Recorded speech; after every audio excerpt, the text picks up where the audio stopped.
From Connecticut Public Radio in Hartford, I'm Kyone Wolfe, and this is us in the time of coronavirus. Connecticut entered phase 1 of reopening this week, so how did restaurants prepare to open their outdoor seating? And what did some hairstylists think about being stopped from opening at the last minute? What do big thinkers predict the world will be like once the dust of the pandemic is settled? People are distancing and taking care of themselves, but they're eager to open up and eager to behave like human beings again. You'll hear from historian Mary Frances Berry. Plus, why are more people hearing this sound in their homes? Baguette ready. A bread baking expert joins us with his musings on the art and science of this hobby a lot of us have taken up lately. Plus, an 11-year-old on whether or not she sees this pandemic as a defining moment in her life. Stay tuned for the penultimate episode of Us in the Time of Coronavirus. That's after the news.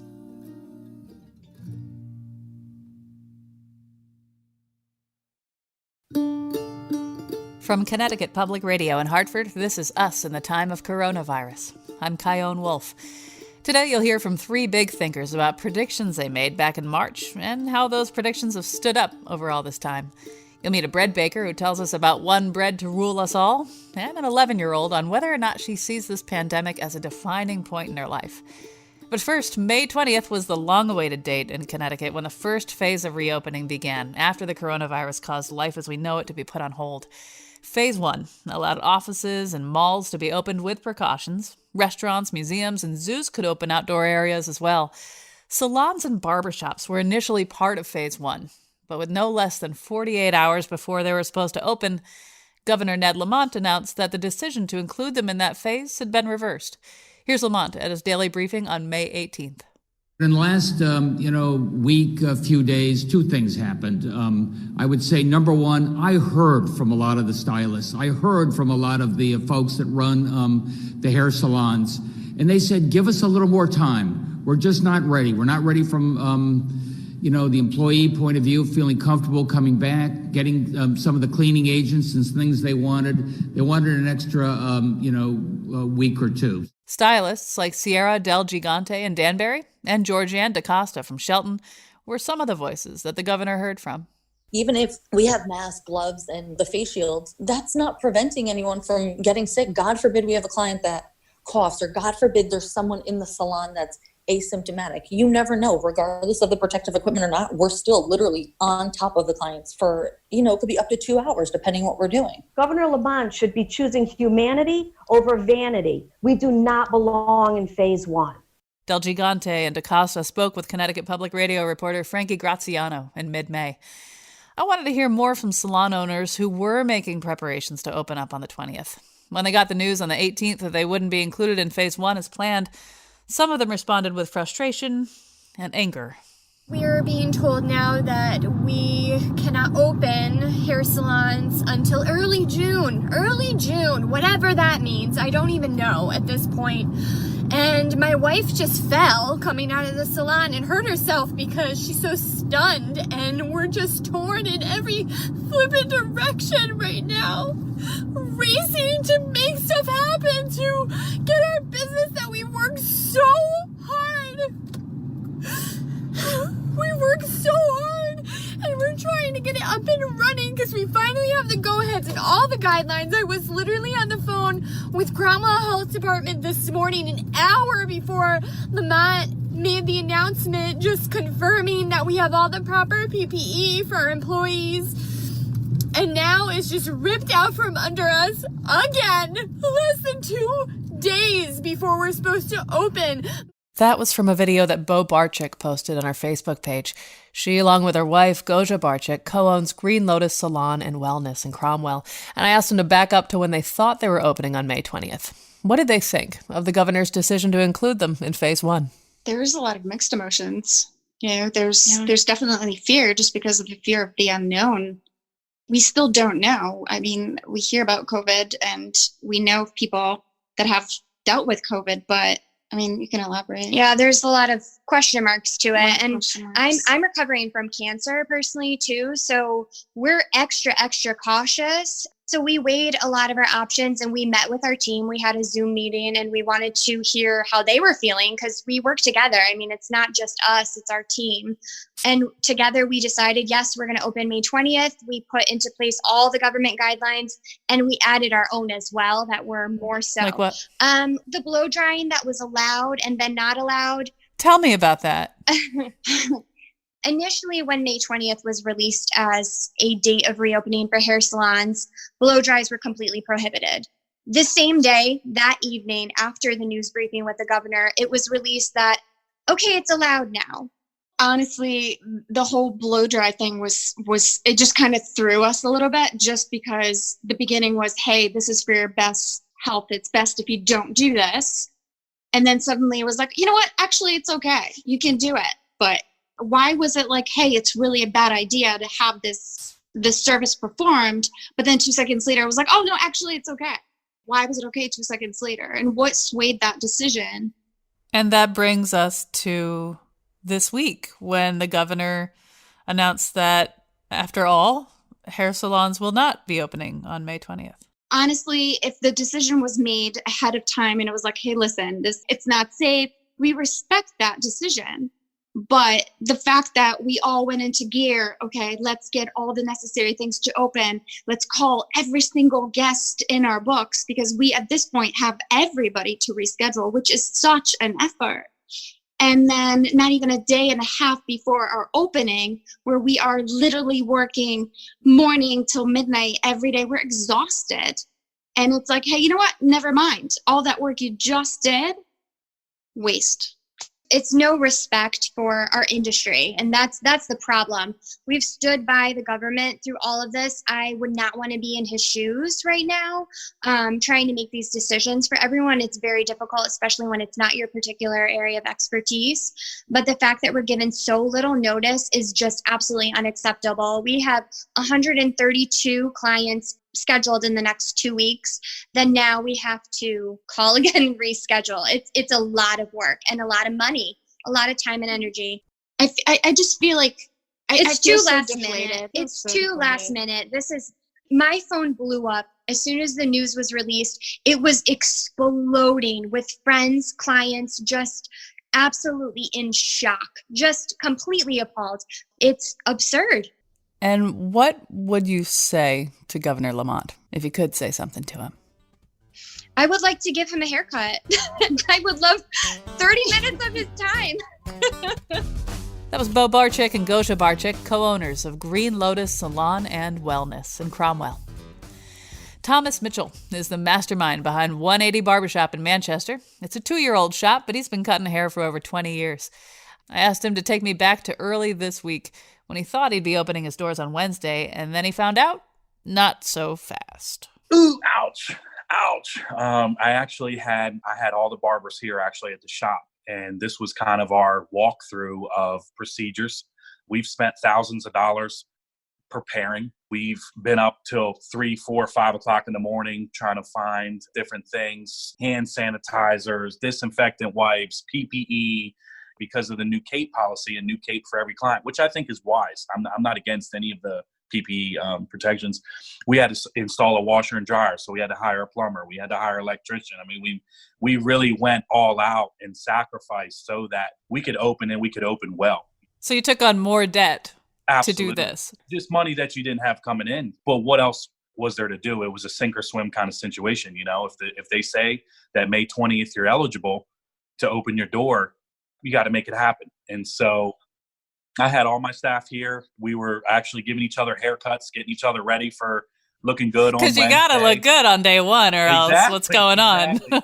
Exactly. So we were here, and I actually had another shop owner call me while I was giving one of my barbers a haircut. And he said, "Did you hear?" And I said, "What?" And he said, the governor pushed it back to June. And we all thought it was a joke. We said, "You got to be kidding me," And so everybody kind of slowly packed their stuff up and, kind of walked out the door. All right, this stinks. But I know they're very disappointed. I'm disappointed as well. A day and a half before, less than 48 hours, that's a tough blow. I would have rather in the beginning just not put us in phase 1, and I would have understand that. That was Thomas Mitchell of 180 Barbershop in Manchester. Finally, Sophie Tong, a stylist at Fringe Hairworks in West Hartford. She's been doing this work for over 13 years, and I asked her what she felt when she found out that the governor changed his mind. Wow, it's a mixed bag, I think. I think I was somewhat relieved because, like I said, I don't think we should have been part of phase one, but at the same time, we've been preparing this for a month now. And did you have appointments booked and all this stuff? We had a lot of appointments booked, and then I've just spent like all morning rescheduling all of the appointments that are definitely affected. And then with the governor saying there's a possibility, like a tentative start date in June, but there's no definitive start date. So do I move my June appointments? I don't know. Everything's so up in the air. And I feel like he blindsided us. And I think, a lot of clients have been gracious and flexible and kind and amazing, but you get that one or two that are taking their anger out on you. And what kind of things do they say? Well, I'd rather not disclose, but threatening to fire me, things like that. So taking their business elsewhere. So that hurts a lot. It's out of our control. It's nothing that we're doing. I'm not canceling appointments. It's not like you're going on a cruise. Yeah. Or going to a rave. Yeah. I'm not, it's not my choice. I have no control over it. Does any of this make you question whether you want to keep doing this work? I always thought that if I ever won the lottery, I would probably still do hair because I love it so much. And I do. It's a creative outlet. But although I do love hair and I miss doing hair so much, I think this part of humanity has taken a toll on me, honestly. But, I just need to sleep on it. I'll think differently tomorrow. I know, then we'll have another interview. Every day with Sophie Tong. Every day with Sophie Tong. That's the name of your show. No, I think right now my emotions are really heightened considering hearing the news and, managing people's appointments. So your emotions are heightened, much like your clients' emotions are heightened, and everyone's emotions are heightened. Exactly. That's where we are right now. That's where we are right now. So be nice. Be nice. Be kind. Be nice. Be nice and kind. Yeah. So just suck up and be nice. That was Sophie Tong of Fringe Hairworks in West Hartford. Restaurants have been hit really hard by the coronavirus pandemic. Some have shut down. Many have found ways to adapt and innovate to meet the needs of customers in this new world of social distance. We've talked about some of this on the show. As of Wednesday, restaurants can now serve sit-down customers as long as they're seated outdoors and tables are 6 feet apart. I wanted to hear what some of these restaurateurs were concerned or hopeful about as the big day came. Doug Grabe has been the co-owner of a restaurant and bar called Little Pub for more than 10 years. There's actually 5 Little Pub restaurants across southern Connecticut. They all have outdoor patios. I asked Doug what his reaction was when he found out he could open those patios. Oh, we're excited. I mean, look, we exist to, welcome people into our restaurants, but it's got its own unique set of challenges as well. We stabilized ourselves as a takeout business, and we've been doing that for 2 months, and now we're going back to table service. And what does that mean? I mean, I have a server there and a mask. Is that weird? But now you have limited capacity outside. And how do you manage that? I mean, it's going to be reservation only basis, so because nobody can wait for tables, right? You just don't have the capacity to have people go sit at a bar and wait for a table to open up. So we're reservation only. Okay, fine, we'll go do that. But we have to use receipts now, right? So even if you have a reservation, you really can't linger. I mean, you could sit at a table for 90 minutes, but if I have a reservation backing that up because we're trying to make use of the limited space, I don't encourage people to move along in a polite manner, right? Yeah, like when they get there, it's like you're going to have to say, hey, welcome, here's your seat. May I take your drink order? By the way, we've only got about an hour, or? Yeah, I guess. We're going to get like a bunch of, we're not going to get a bunch of like hourglasses and flip them up, here's your sand running out. But I mean, so actually, that may not be the worst idea. I don't know, Doug. I don't know. But I mean, so you have all that. And then it even gets weirder. You think about what happens if somebody's drink goes down the wrong chute and they start coughing, right? And you drink some water the wrong way, and all of a sudden they start coughing uncontrollably. The rest of the tables are going to freak out, right? I mean, so what do you do then? Do you comp them deals? Do you, walk around and explain, no, I'm sorry, you just drank water the wrong way? Anyway, these are all, the things that roll through the back of your head. Okay, what could possibly go wrong here? But overall, we're super excited to get the patios reopened. We believe the dining rooms are slated for June 20th. And again, for us, it's a step in the right direction. There's lots of unknowns, but it's, stuff we're pretty much used to doing. And we'll figure it out. That was Doug Grabe, co-owner of Little Pub in Fairfield, Coscob, Old Saybrook, Wilton, and Stratford. He checked in with me after that first day came and went. He told me that he saw some regulars and some new faces, and he was surprised that, quote, all the masks, gloves, hand sanitizer, etc. now required to operate did not seem at all awkward, but in fact made guests more comfortable. Just a new aspect of the hospitality landscape these days.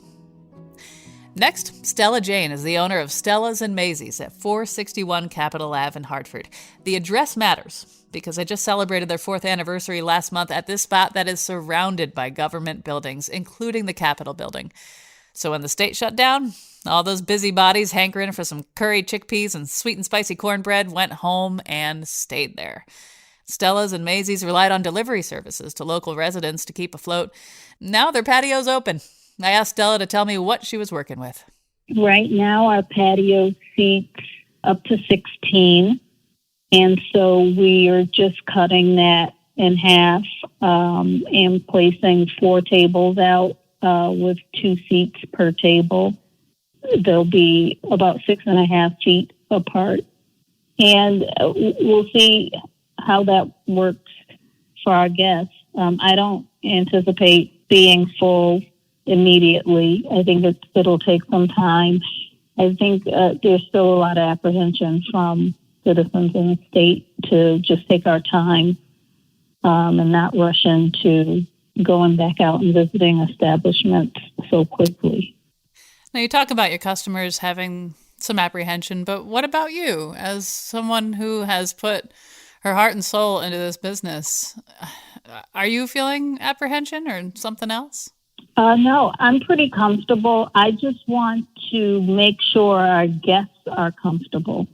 I want to have the patio open for those who are ready to sit on the patio and enjoy our food.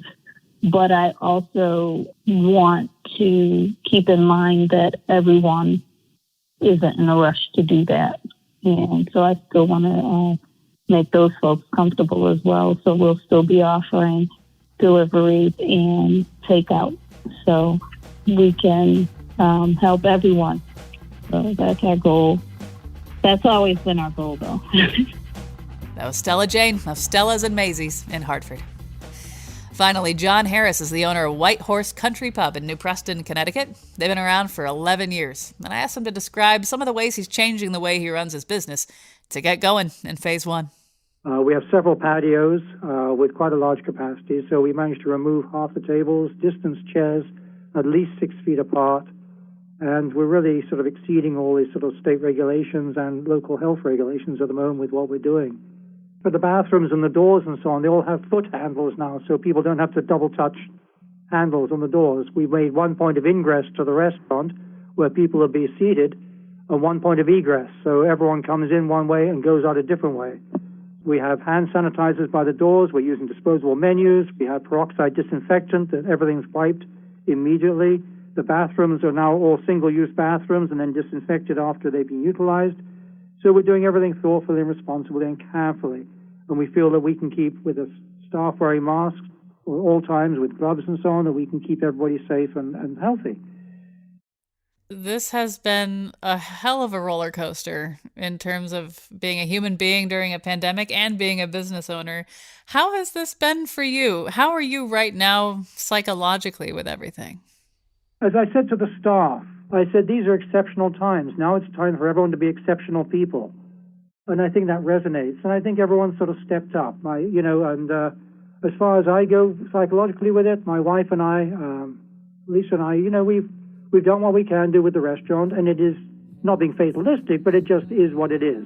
And we move forward. So these are exceptional times, and we will sort of rise to the occasion. We'll be fine.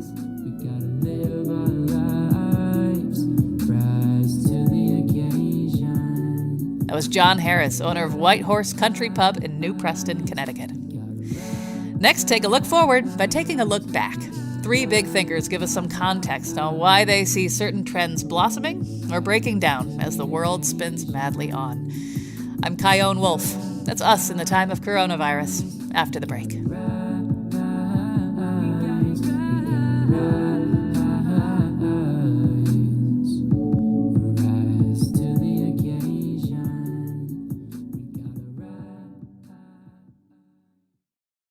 This is Us in the Time of Coronavirus from Connecticut Public Radio. I'm Kyone Wolf. Back on March 19th, when everything was closing down, Politico published a cover story called Coronavirus Will Change the World Permanently. Here's How. It featured essays from 34 big thinkers who predict what societal changes might come out of this crisis. I wanted to talk to every single person on that list. It felt comforting at such an early, raw stage to see some thoughtful predictions. Some essays were really scary to read, but a lot of them pointed out how we can take this pain and dysfunction and turn it into something that makes us all better. Now, it's been over 2 months since those forecasts were published, so I got in touch with 3 of its contributors to see what stuck. In a few minutes, we'll hear from Slate's Virginia Heffernan and historian Mary Frances Berry. But first, Astra Taylor is a documentarian, a writer, and the founder of the Debt Collective. Her piece in the article was titled, "The Rules We've Lived By Won't All Apply." I asked her what she saw happening around her that made her consider what rules mean what and to whom. Well, as the pandemic hit, we saw extremely rapid changes in our political and social system. In the matter of weeks, we saw the federal government conjure up trillions and trillions of dollars out of thin air without very much debate. At the state and local level, governors and mayors begin to institute moratoriums on rent, on evictions, halting debt collections, halting collections on student loans. We saw district attorneys freeing prisoners, nonviolent offenders who are at risk of coronavirus. We saw shelters suddenly made available for people who are unhoused. We saw employers, not enough of them, suddenly give people paid time off or hazard pay, so increasing their payments to employees overnight. We saw all these things suddenly happen in a sort of rapid fashion. And I think what we have to keep in mind then is that these things are possible. What I can imagine people thinking as you're talking is, yeah, that does prove that there is wiggle room here, that these are decisions being made by human beings, and human beings are fallible, and there are decisions that go into this that are right and wrong depending on the circumstance. But what I can also imagine people thinking is, well, weren't those rules there for a good reason? Like, wouldn't the consequence under any other circumstance of removing those rules be catastrophic? A lot of rules exist not because they're just, but to maintain certain hierarchies or power dynamics, right? We're seeing an incredible double standard in the way that indebted entities are treated in the wake of the pandemic. After the 2008 financial crisis, interest rates have been very low. And so corporations have taken on enormous amounts of debt. And so part of the thing that we're seeing right now with these new relief packages is that they are getting public money because these corporations took on too much debt. Regular people, on the other hand, are penalized if we're just behind on a payment, right? Our credit gets damaged, or we can have very, very punitive consequences if we're just slightly behind for reasons outside of our control. That's just one example of a kind of system that is not necessarily, I would say, essential. It doesn't really make life better. It just makes life harder for regular people. I think we really have to be more critical about the old rules and ask why they're there and who they benefit. Rules can be just and rules can be unjust. It depends whose interest they're written in. And there's the and middle ground of all of them. I mean, it isn't necessarily so black and white as this rule is totally just and this rule is totally unjust. And we're seeing these bendings and breakings to a degree that are temporary and some may be permanent. So when you've been seeing some of these changes, what do you predict will really stick in a meaningful way, these rule changes? And what do you think probably won't? So I think, we're not going to see a mortgage moratorium that lasts indefinitely, but I think we might see people organizing around housing and sort of having a renewed awareness of how essential that is. On the student debt front, for example, there's the 6-month moratorium in payments, and we're organizing people in that window to say, okay, you have some breathing room. Let's push that further and organize a movement that demands some form of cancellation. So we just saw in the fourth relief package, the HEROES Act, that the Democrats pushed for $10,000 of student loan cancellation, and they negotiated that down a bit. But that's something for regular people to organize around. So I think things don't stick without people getting organized. That's sort of essential to my perspective on democracy, is the things we want as regular citizens aren't just handed to us. People have to mobilize. I think it's kind of essential that we as citizens look and say, okay, what aspects of these changes do we want to have become permanent? What do we want to build on? Because what we need to do ultimately is create a society that's more robust so that when another pandemic hits, because it's likely one will, people aren't so vulnerable to begin with. And now that we're seeing this sort of person behind the curtain, that we're seeing like this is all mechanics and these things can be affected by the circumstances we're in. And so I wonder what you think, in that broad sense, that psychological sense, that we're all programmed to think this is how things go. And now because of the coronavirus, we're seeing that it truly is controlled by human beings who are fallible. So what do you predict in terms of the psychological effect of seeing these massive decisions being totally uprooted? This is a kind of trial run, in my opinion. So scientists have been warning of a pandemic like this and future pandemics. Scientists have also been warning about climate change and what the climate crisis will mean for our societies. My hope is that we will learn from it and be humbled a bit and think about how we want to prepare moving forward. I don't think that learning is guaranteed, right? We have to resist the temptation to just wish it would all go away. We're not living on our usual timeline, right? We're not living on the timeline of regular consumer society and, oh, it's summer, it's time to go on summer vacation and do our usual things. We're on the virus's timeline. And we're also on the timeline of greenhouse gases and climate tipping points. On the one hand, as you said, we're seeing that things are man-made and that we live by political and social rules that are human creations, but we also live in the natural world where the rules and the laws aren't man-made. The laws of thermodynamics and the laws of epidemiology are not under our control. And so there's a humbling, I think, here that has to happen that is a little terrifying, but I think has the potential to make our lives better if we can adapt to it.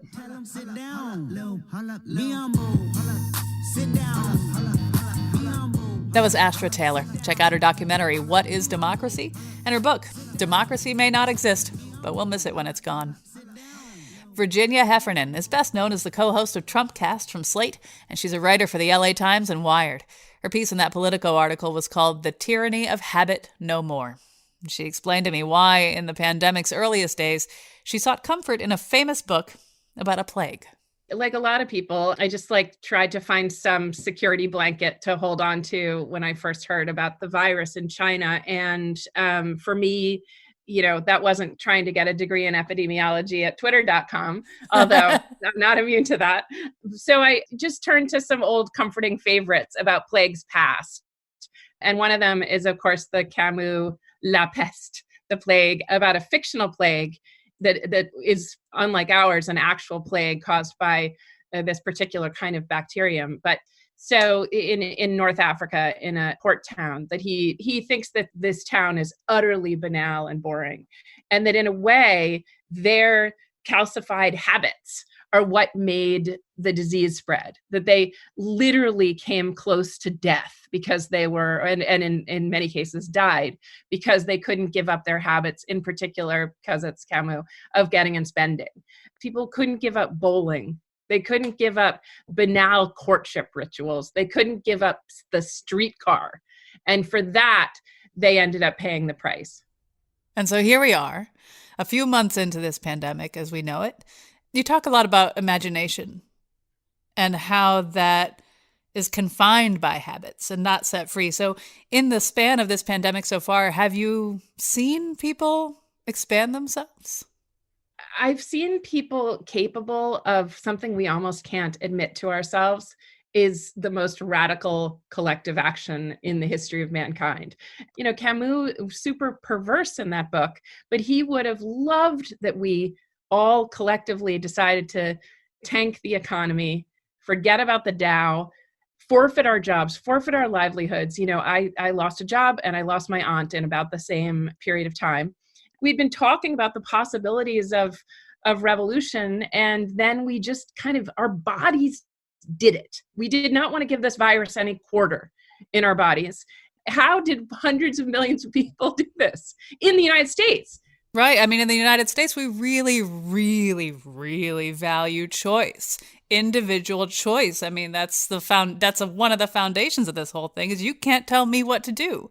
And usually our interests, unfortunately, are pretty self-centered. But here we are for the first time in all of our lifetime, most of our lifetimes, having to make decisions based on the greater good. And most of us have made those decisions against our habits. Yeah. So I'm not sure that and maybe because I have existentialists in my head, but I'm not sure the arc of history bends toward justice, but we can confidently say it bends toward life and not death, that whatever survives, survives. So for most of us, when it comes right down to it, all the things that we thought were most important to us have now been subverted to our commitment to the species.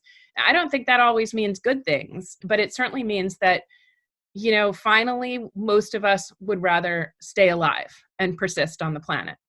Now, what do you think about the future of our habits and our innate surrender to what we've done before? Do you think that the habits that we're developing now or the habits that we're dismantling right now may be discarded forever? Or will we be reprogrammed by this completely fundamentally? Like, what do you think?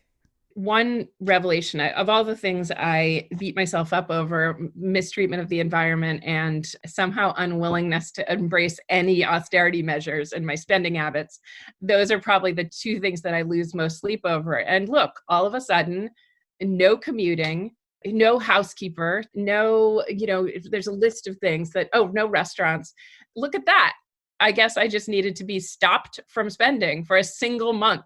Turns out, just not that important. Things that I thought were cornerstones of my existence, you know, on my to-do list. I mean, it's just like Camus says, you hold on to these holy fetishes for so long. And then when the rug's pulled out from underneath you, you start getting somewhere. You start to be able to interrogate what works for you along pragmatic lines. Is it expensive? And along kind of moral, spiritual lines. Like, really, do I need to use up that many resources in this world? And it turns out I don't.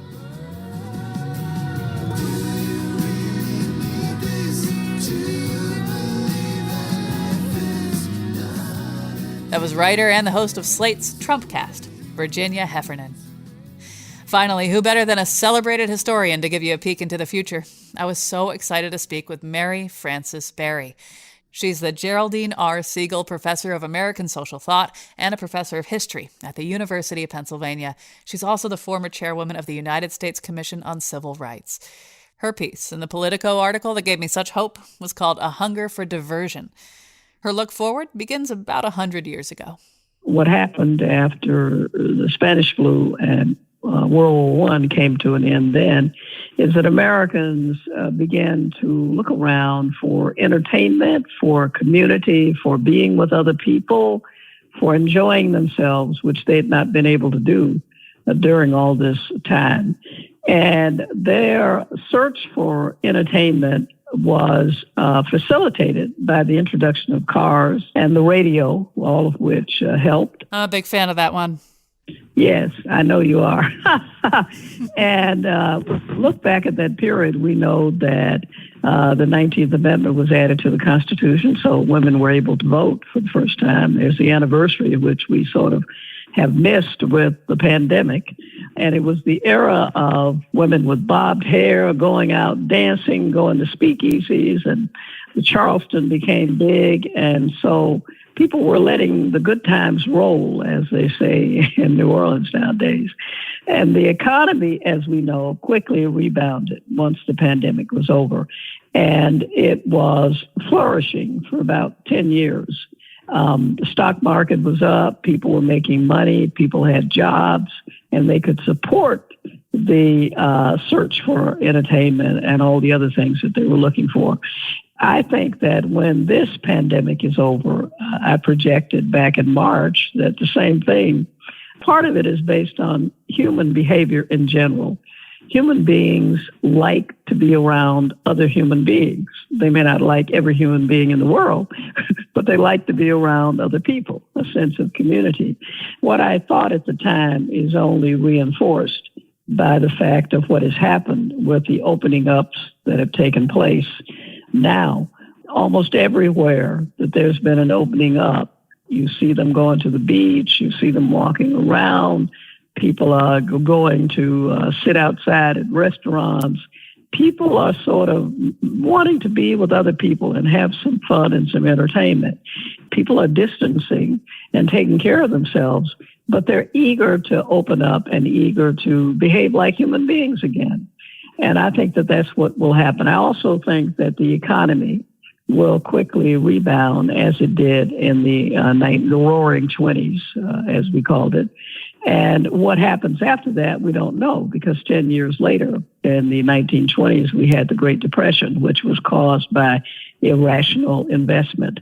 But I think in the immediate aftermath of the pandemic, we will see flourishing and another kind of emphasis on people trying to get back to normal as much as possible.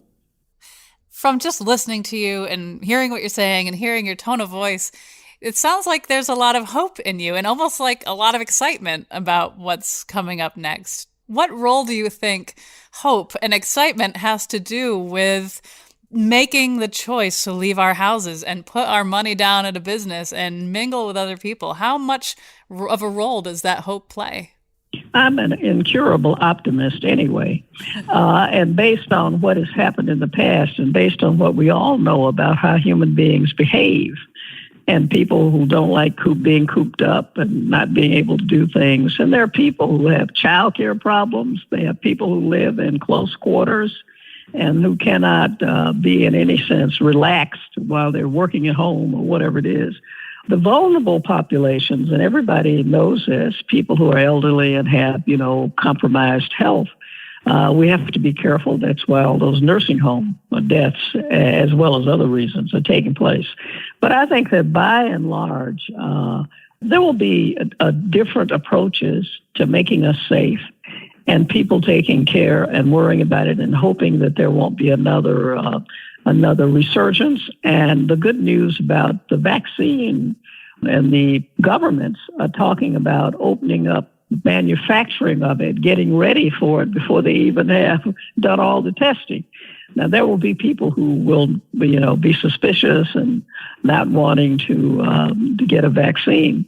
But I think the news about the vaccine helps the mood of the country, and that and the opening up, I think, will be, and the fact that testing now, the latest news on testing is that we have enough tests all across the country, but that a lot of people are not getting tested. Now the problem is getting people to go to get a test, whereas for a while there weren't any tests or there weren't enough tests. So I am optimistic based on what I know about the history of the world and what I know about human behavior and what has happened in the past, although the past is not always a guide to the future. But I'm hopeful. That was historian, professor, and civil rights leader, Mary Frances Berry. We've got a link to the entire Politico article that I clung so desperately to on our website, ctpublic.org/us. After the break, let your hair down, and then put your hair back up and in a net, because in our comfort segment, we're chatting with an expert on the ancient craft of bread baking, plus an 11-year-old in New Haven, on whether or not she sees this pandemic as a defining moment in her life. I'm Kyone Wolf. That's next on Us in the Time of Coronavirus. Be right back.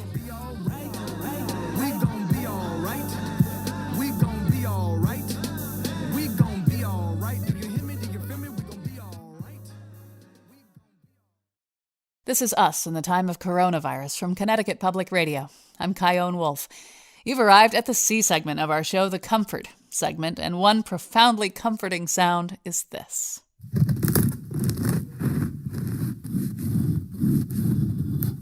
Don Dickey of West Hartford has heard that sound a lot because he's been teaching the art and science of bread baking for 35 years. There's no denying that people are rising to the occasion and making a lot of bread now that they've got time on their hands. I asked Don about what his students were most excited about making before the pandemic and what he's seen change since so many folks have been stuck at home.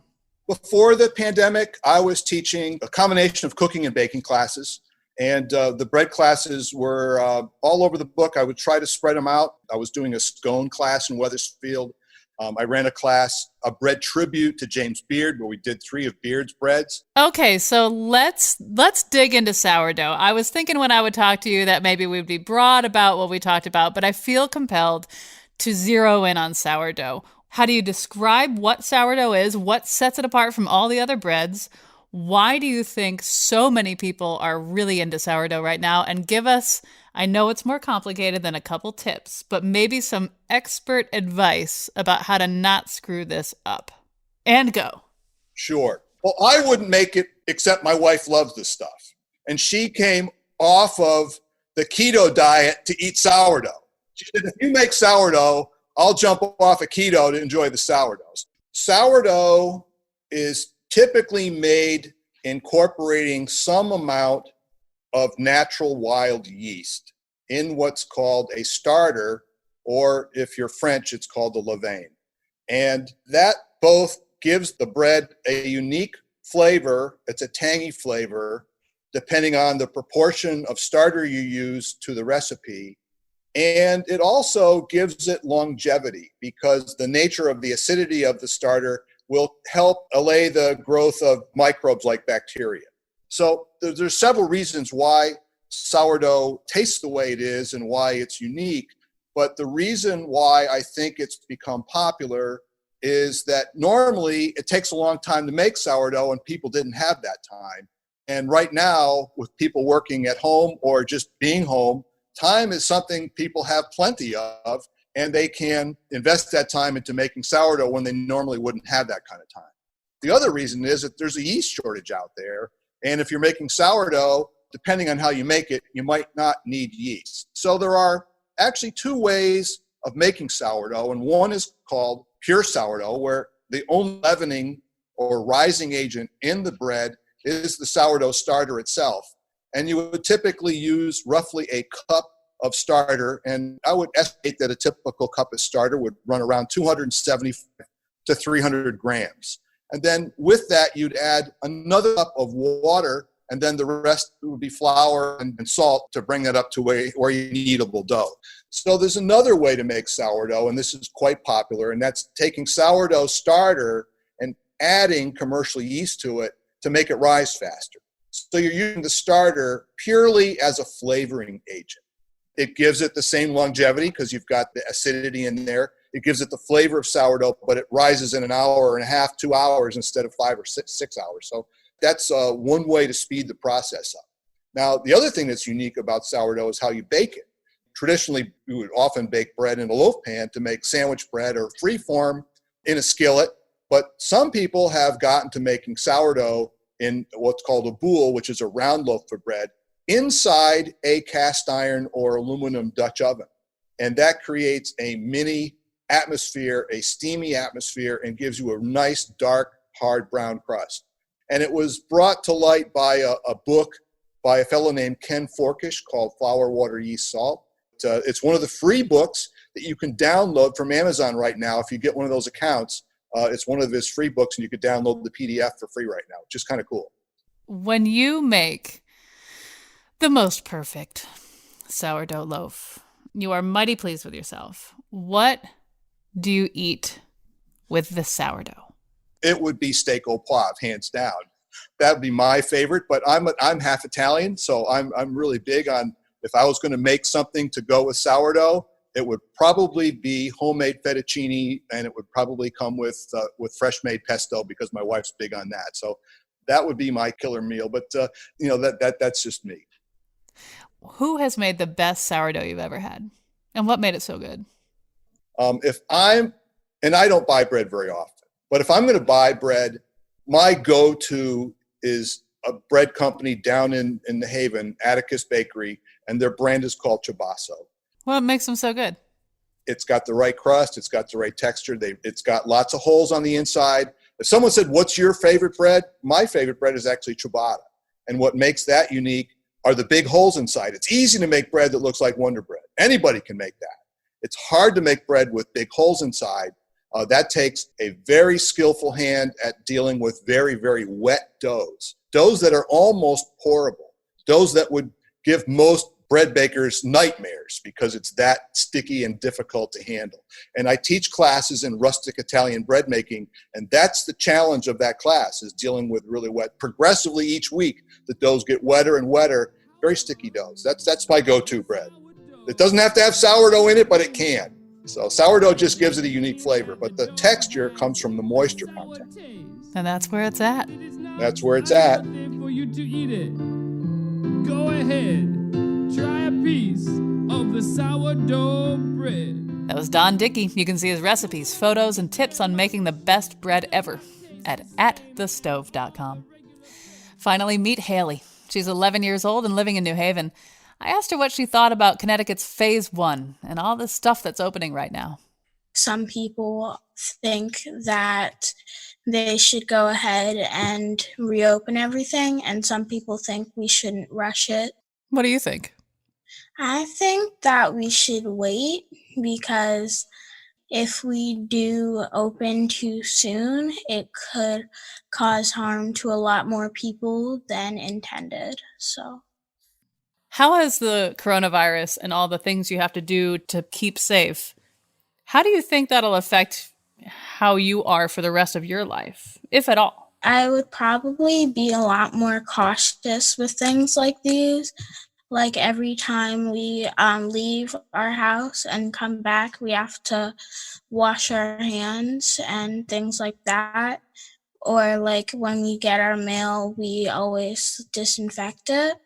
So it's probably going to stick with me for a little while longer, because it is just a safety thing that people probably should have been doing all along, but we haven't really thought of it. So, do you think the pandemic is going to be something that will define you, Haley, for the rest of your life, or will it be sort of a blip, or will it be something in between?